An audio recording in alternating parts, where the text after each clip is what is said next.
Around 12,900 years ago, the world was warming its way out of an ice age, and then in as little as 3 years, it stopped. Temperatures in Greenland dropped by roughly 10 degrees Celsius. Glaciers that had been retreating started advancing again. Parts of Europe and North America went back to near ice age conditions, and they stayed that way for about 1,300 years. Scientists call it the Younger Dryas, and the leading explanation for what caused it isn't a meteor or a volcano or a shift in the sun, it's water. A sudden flood of fresh water into the North Atlantic, powerful enough to shut down one of the largest heat-moving systems on the planet. That system has a name, the Atlantic Meridional Overturning Circulation.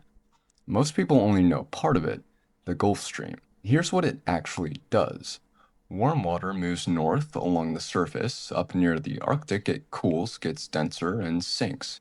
Then it flows back south, deep underwater, and the whole loop starts again. A conveyor belt powered by temperature and salt, not machinery. It's slow. One full loop takes about 1,000 years, but it moves an enormous amount of heat, and it's a big part of why Western Europe is as mild as it is. So what would happen if that system shut down? Not 12,000 years ago, but now. Start with what's actually been measured, not modeled. Since 2004, a monitoring array in the Atlantic has been tracking the real strength of this current directly. In under 20 years, it's recorded a drop of about 25%. That's not a projection, that's a real measured decline in the water. Two scientists in Copenhagen looked at that data and at the physical warning signs already showing up inside it, and concluded the system is likely to cross a real tipping point sometime this century, most probably around the middle of it. And here's the part that makes this different from an ordinary slow reversible problem.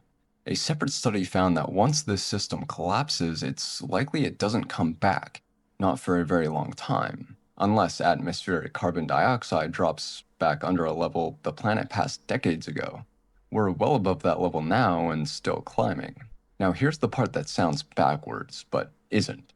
If this actually happened, the result wouldn't just be more warming. In parts of Europe, it could mean the opposite. Take a 2-degree warmer world, with this current weakened by the around 80%. One real modeled scenario. Average winter temperatures could fall 5 to 10 degrees Celsius within a matter of decades. London's average winter temperature could land around 2 degrees Celsius, with close to 18 days a year below freezing. Parts of Scandinavia could see cold extremes near -50. Sea ice creeping into places like the Netherlands, reflecting even more heat away, making the cold feed itself. A warming planet causing a colder Europe. That's not a contradiction. That's what happens when you turn off the system that's been quietly keeping that one part of the world mild in the first place. That's the serious version. It's real, it's published, it's not fringe. But that's not the whole picture. Because that same year, scientists in Copenhagen were warning about a mid-century tipping point.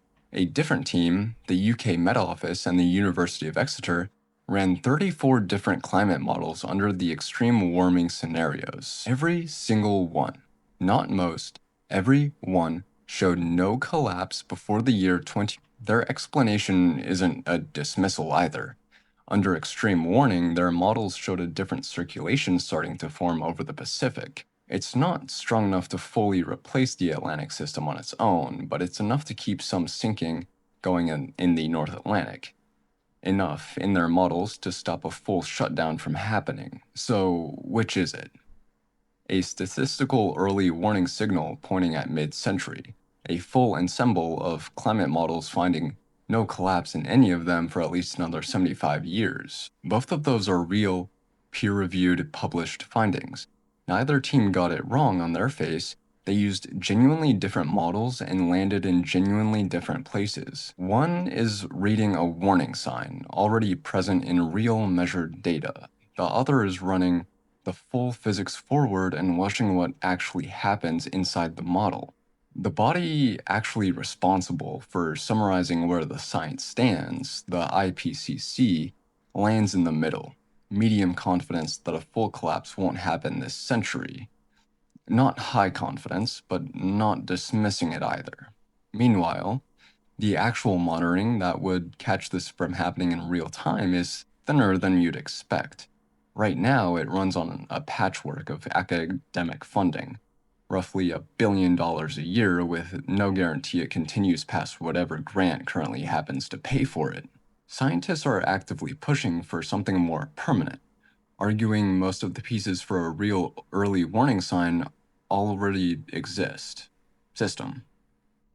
They aren't just funded or connected together for the long term. 12,000 years ago, a flood of fresh water in the North Atlantic shut this system down in years, not centuries. And Europe stayed cold for over a millennium because of it. That part isn't in dispute. It's sitting on ice cores right now, waiting to be read. Whether it happens again this century or not, for another 200 years, depends on which read of the same ocean turns out to be the right one. And right now, the people best positioned to actually catch it happening are working with a budget that could disappear before they ever get the chance.